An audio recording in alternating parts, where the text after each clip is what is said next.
We come to this point in our discussion about the Holy Trinity where we will be talking about the Holy Spirit.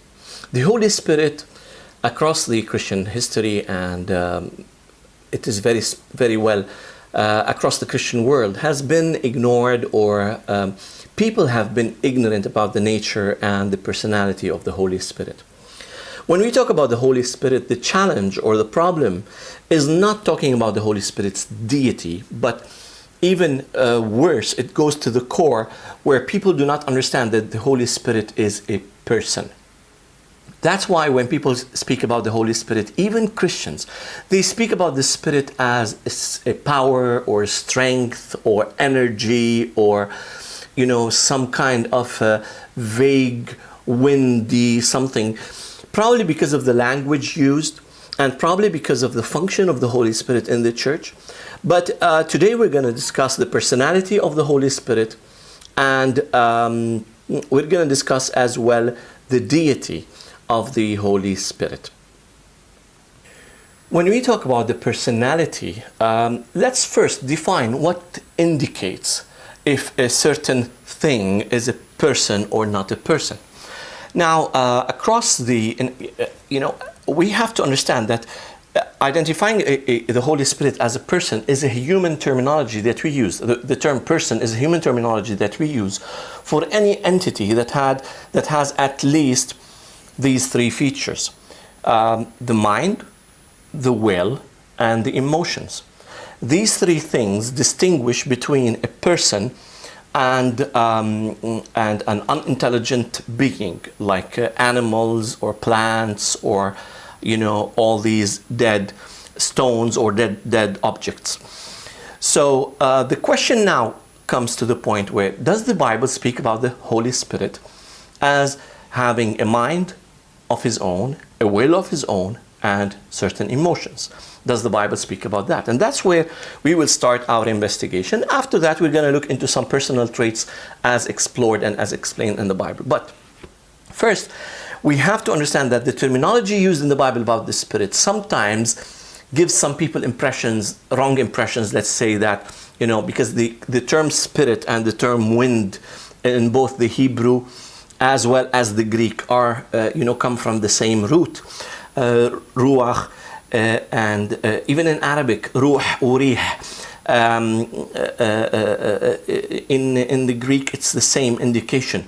So, in addition to that, the Greek terminology, the Greek term that is translated spirit, actually is in the neutral gender, which is not masculine, not feminine. That's why, again, many people understand the Holy Spirit not to be a being. But again, all the other spirits that are mentioned as spirits in the Bible, they use the same terminology.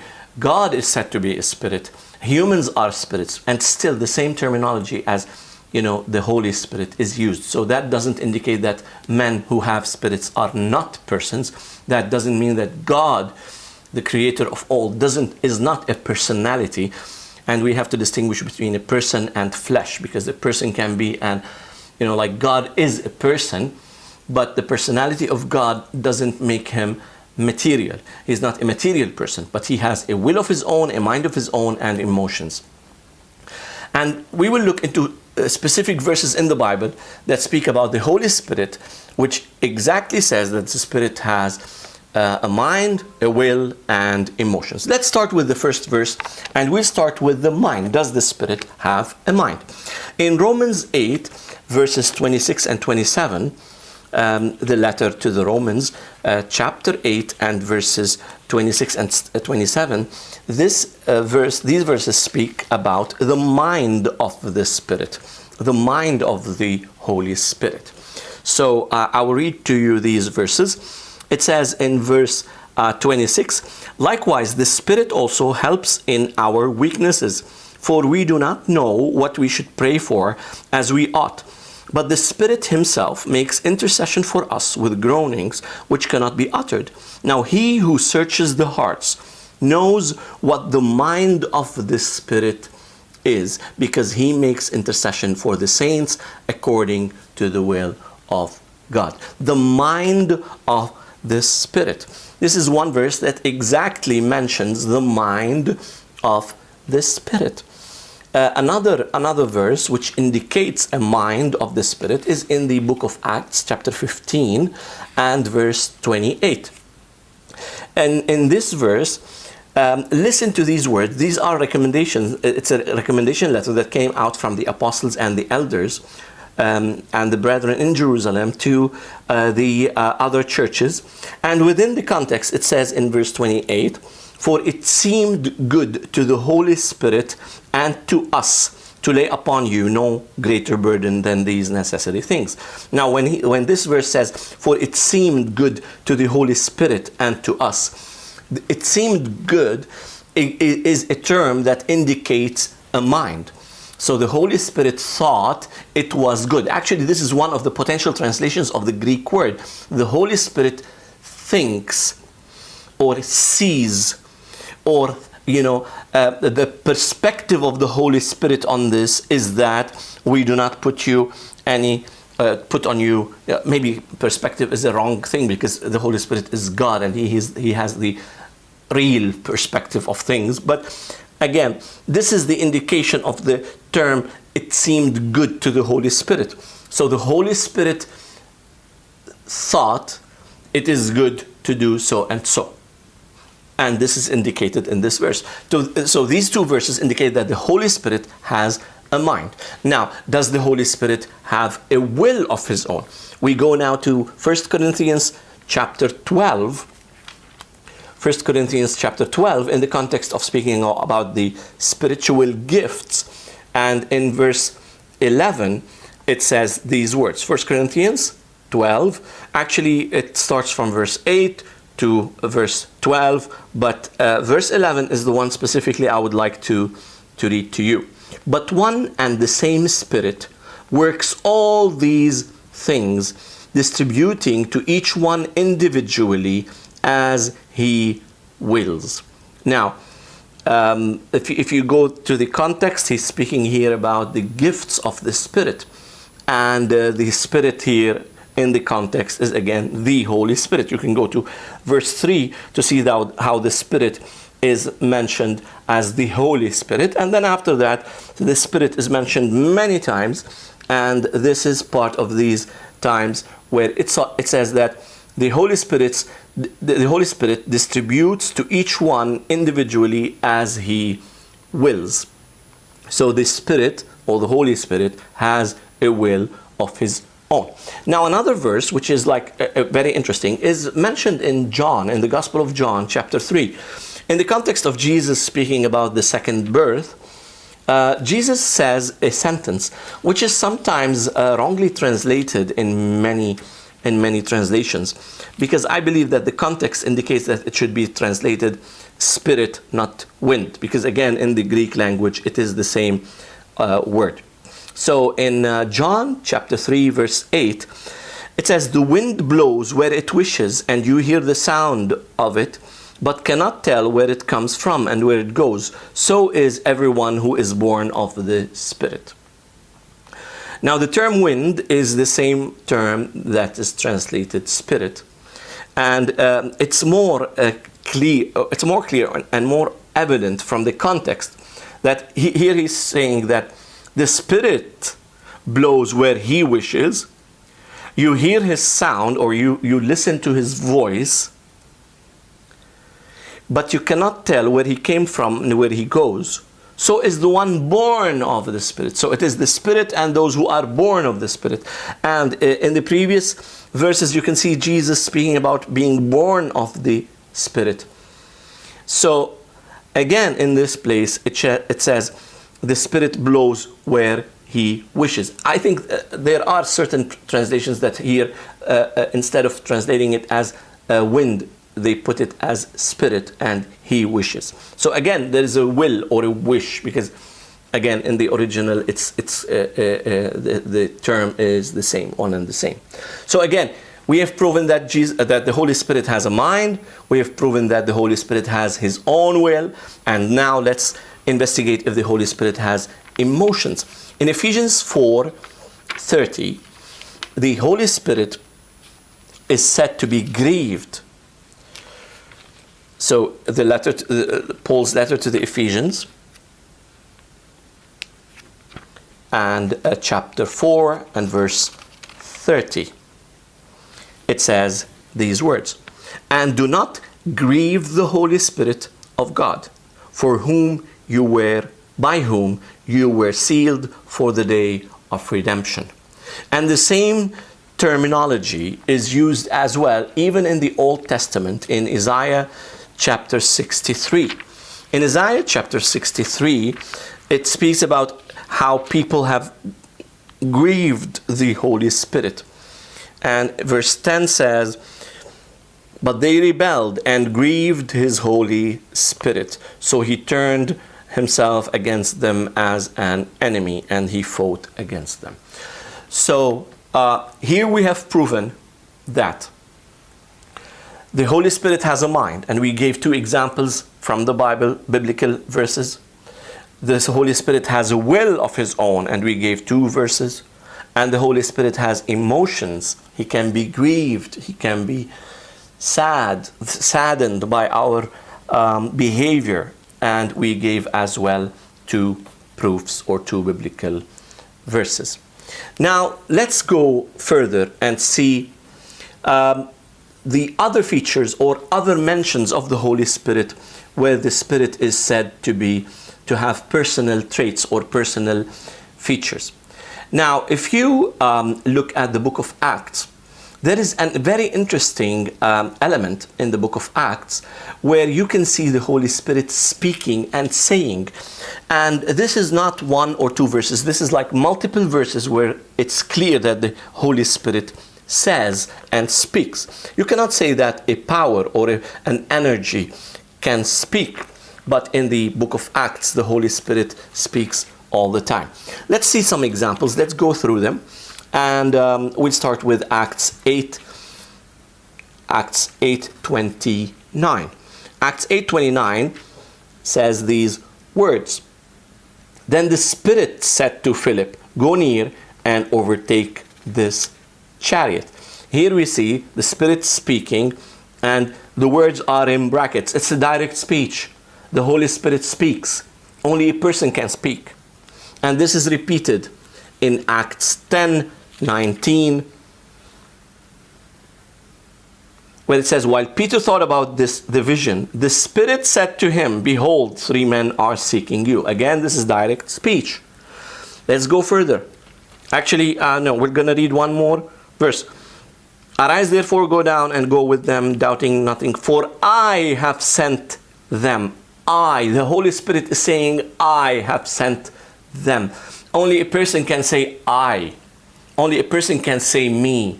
And here the Holy Spirit is saying, "I have sent them." Let's move forward. Chapter 11, verse 12. Again, still in the book of Acts. "At that very moment, 3 men..." 11 and 12 actually. "At that very moment 3 men stood before the house where I was, having been sent to me from Caesarea. Then the Spirit told me to go with them." This is again a description of the previous incident. So in both cases, it's the Spirit speaking to Peter.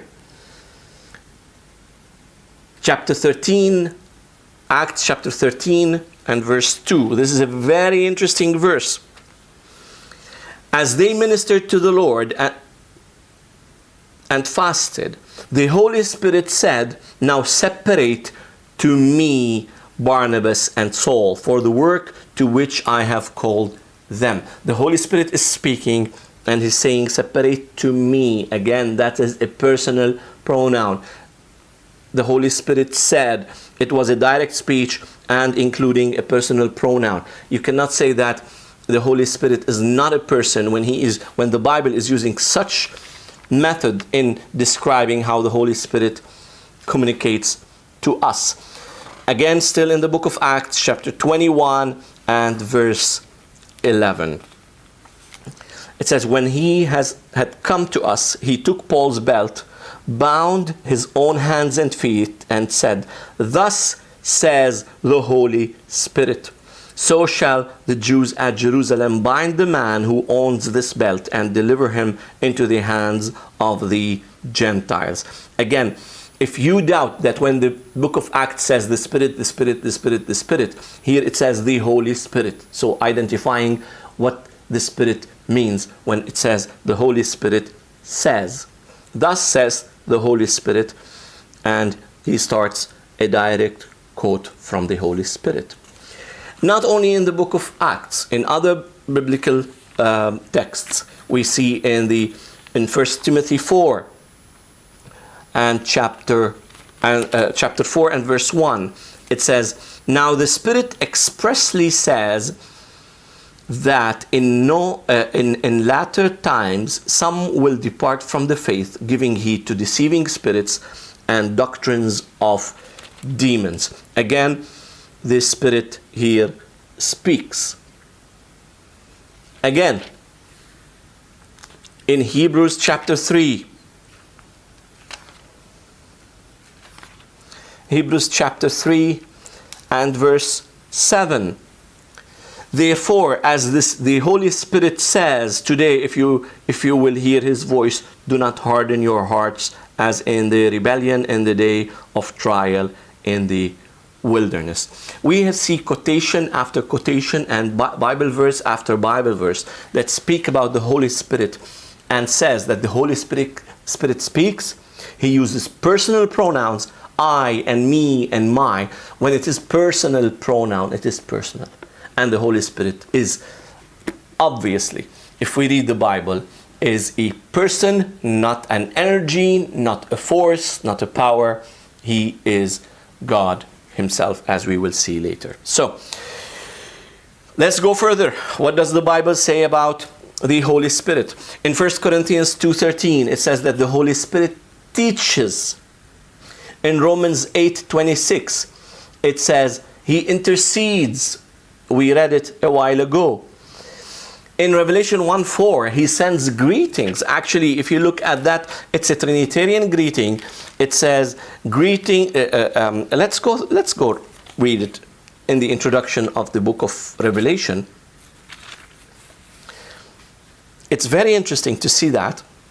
So it is in the book of Revelation, chapter 1 and verse 4. "John, to the 7 churches which are in Asia, grace to you and peace from him who is and who was and who is to come, and from the 7 spirits who are before his throne, and from Jesus Christ, the faithful witness." You see, this is a Trinitarian salute from John in the book of Revelation. The Father, Son, and the Holy Spirit. And here the Holy Spirit is mentioned as the 7 spirits of God. So definitely in a allegorical means. Going further, the Holy Spirit can be lied to. This is as well in the book of Acts chapter 5 and verse 3. The Holy Spirit can be tempted, Acts 5:9. He can be insulted. In Hebrews 10:29, it says they insulted the Holy Spirit. And he can be blasphemed against in Matthew 12:31. Now, we've seen that the Holy Spirit is a person for so many reasons, and we're going to continue for a while. First, we indicated that the Holy Spirit has mind, will, and emotions. These alone are an indication. Then we saw that the Holy Spirit speaks, teaches, intercedes, sends greetings, can be lied to, tested, insulted, and blasphemed against. But again, one more thing, which is very interesting, and it is peculiar to the Gospel of John. When the Holy Spirit, or when Jesus was promising his disciples of the Holy Spirit, the Bible or the Gospel of John uses the term the Comforter or the Helper or the Paraclete. This became actually one of the titles of the Holy Spirit in the early church. You know, in the early church, these standard titles like the Father, the Logos or the Word, and the Paraclete or the Comforter, these became the 3 standard titles of the Holy Trinity, in addition to the regular names of the Father, Son, and the Holy Spirit. This is very interesting that in the book of John, and in 3 chapters, John 14, 15, and 16, the Holy Spirit is called the Comforter, the Parakletos. And the word parakletos in Greek actually is a personal pronoun, the masculine personal pronoun word. And all the pronouns that were accompanying to this word in the Gospel of John, again, use the masculine gender. So, and it's very interesting to read about the Holy Spirit in the Gospel of John from chapter 14 to chapter 16. So let's go through these paragraphs and look at these, and we will use this as the last proof when discussing the personality of the Holy Spirit, though we will proceed talking about the divinity or the deity of the Holy Spirit, just as an indication, because if you believe in the personality of the Holy Spirit, you cannot deny that the Holy Spirit is God, because the description around the Holy Spirit in the whole Bible is that He is the God. He is the Spirit of God. And the Spirit of God cannot be anything other than God. But the problem is that many people say that the Spirit or the Holy Spirit is a power of God, or the power, or unpersonal, or impersonal power of God. But the Bible speaks about the Holy Spirit as a person, as we have seen and as we continue to see right now. So John 14 speaks about the Helper, the Holy Spirit, and let's read a few sentences how the Holy Spirit is described in these verses. John 14:16 says, "And I will pray the Father, and He will give you another Helper, that He may abide with you forever." Another Helper. Another Helper is that Jesus, comparing Himself to the Holy Spirit, He's somehow equating His role with this role of the Holy Spirit, where He's saying that I'm one Helper, and then when I go to the Father will send another Helper. And here the Trinity is very obvious. There is the Father, there is the Son, the first Helper, and there is the Holy Spirit, who is another Helper. So this is very personal, and the Comforter here, the Helper, is Parakletos. So this is again in the masculine personal gender. He is another Helper. In John 14:26, He is not only a Helper, it says, "But the Helper, the Holy Spirit, whom the Father will send in my name, He will teach you." He's a teacher. "He will teach you all things and bring to your remembrance all things that I said to you." In John 15:26, it says, "But when the Helper comes, whom I shall send to you from the Father, the Spirit of truth, who proceeds from the Father, He will testify to me." He will testify to Jesus. In John 16:8, the Holy Spirit will convict, and when He has come, He will convict the world of sin and of righteousness and of judgment. In John 16:13, it says, "However, when He, the Spirit of truth, has come, He will guide you into all truth. For He will not speak on His own authority, but whatever He hears, He will speak, and He will tell you things to come." Verse 14, "He will glorify me, for He will take of what is mine and declare it to you." So He speaks, He glorifies, He declares, He guides. All these are not something that a power or an energy does, but it is something that God Himself does. Now, after we have spoken of the personality of the Holy Spirit, let's discuss the deity of the Holy Spirit. Is the Holy Spirit God? Now,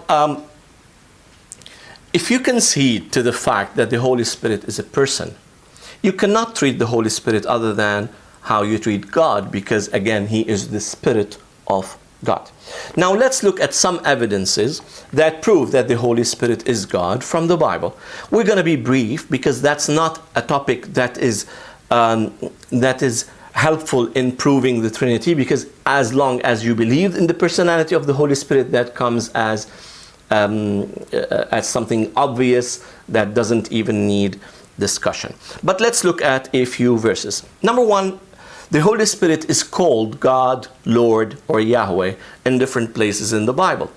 The first place we're going to look at is the one that says that He is God. And this is in the book of Acts, chapter 5, where the incident of Ananias and his wife Sapphira, where they lied about how much they sold the land and reported it to the apostles. And Peter said in verse 3, Acts chapter 5 and verse 3, but Peter said, Ananias, why has Satan filled your heart to lie to the Holy Spirit and keep back part of the price of the land for yourself? He lied to whom? To the Holy Spirit. While it remained, was it not your own? And after it was sold, was it not in your own control? Why have you conceived this thing in your heart? You have not lied to men, but to God. So in verse 3 he says you lied to the Holy Spirit. In verse 4 he says you have not lied to men but to God, indicating that the Holy Spirit to whom Ananias lied is God Himself.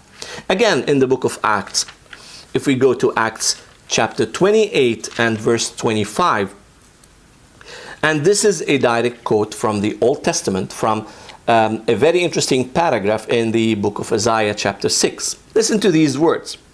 In verse 25 it says, so when they did not agree among themselves, they departed after Paul has said one word.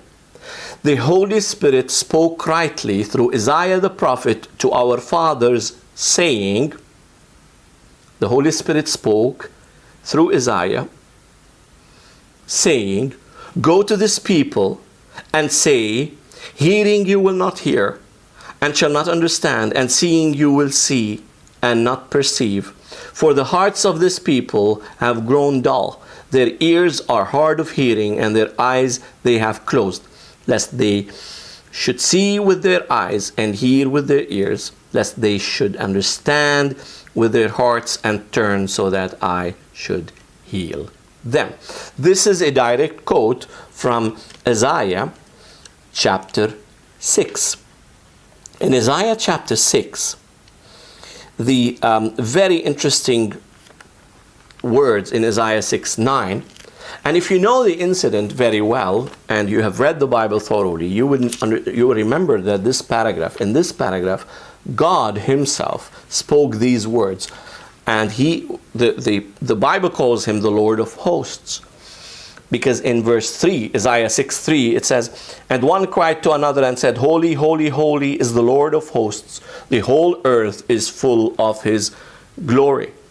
Yahweh Sevaoth, who is translated from the Hebrew as the Lord of hosts, is the one who Isaiah saw in chapter 6. And it is within this context. Also I heard the voice of the Lord saying, whom shall I send? And who will go for us? Then I said, here am I, send me. And He said, go and tell this people, keep on hearing, but do not understand. Keep on seeing, but do not perceive. Make the heart of this people dull, and their ears heavy, and shut their eyes, lest they see with their eyes, and hear with their ears, and understand with their heart, and return and be healed. Then I said, Lord, how long? And He answered, until the cities are laid waste. And He continues.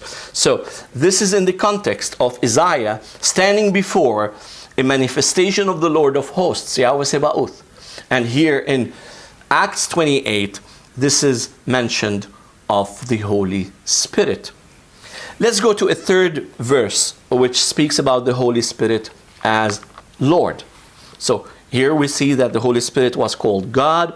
He was called the Lord of hosts, or Yahweh Sebaoth. And in 2 Corinthians 3, verses 17 and 18, the Holy Spirit is called Lord. So 2 Corinthians 3, verses 17 and 18, it says, now the Lord is the Spirit, and where the Spirit of the Lord is, there is liberty. But we all with unveiled face, beholding as in a mirror the glory of the Lord, are being transformed into the same image from glory to glory, just as by the Spirit of the Lord. Or as in the Greek it says, just as the Lord the Spirit. So the Holy Spirit is called the Lord twice in these verses in the Greek language, in 17 and 18, in 2 Corinthians 3, 17 and 18. These divine titles were given to the Holy Spirit. In addition to that, the Holy Spirit is given not only divine titles, but he is given divine attributes. He is called in Hebrews 9:14 the eternal Spirit, and only God is eternal. In Psalm 139, 7 and 8, there is an indication of his omnipresence. It says, "Where can I escape from your spirit?" Let's read these verses. Let's read at least the verse in Psalm 139. Psalm 139 and verse 7 and 8 says these words, "Where can I go from your spirit? Or where can I flee from your presence? If I ascend into heaven, you are there. If I make my bed in hell, behold, you are there. If I take the wings of the morning and dwell in the uttermost parts of the sea, even there your hand shall lead me, and your right hand shall hold me." Here again is an indication of the omnipresence of the Holy Spirit. And the omniscience of the Holy Spirit is indicated in 1 Corinthians 2, verses 10 and 11, where it says that the Holy Spirit knows even the heart of God. And that is an indication of the persons within the Trinity, because the Holy Spirit is a different person or different hypostasis from the Father. And this indication or this distinction is indicated in 1 Corinthians 2. So in 1 Corinthians 2, 10 and 11, it says these words, "But God has revealed them to us through his Spirit. For the Spirit searches all things, yes, the deep things of God. For what man knows the things of a man, except the spirit of the man which is in him? Even so, no one knows the things of God except the Spirit of God." So again, the knowledge or the all-knowing heart of God is exposed to the Holy Spirit, and the Holy Spirit knows the heart of God and knows all the knowledge of God. So the Holy Spirit is omniscient, or he knows all. All these indications and all these Bible verses clearly state that the Holy Spirit is a person and that the Holy Spirit is God. And about the distinction in the persons between the Father and the Son and the Holy Spirit, this is the topic of our new episodes, which you can see if you follow us on YouTube, and you follow us as well on the Facebook group Life of Faith Bible School. And please, if you enjoy these videos, share them and let the knowledge spread, and God bless you.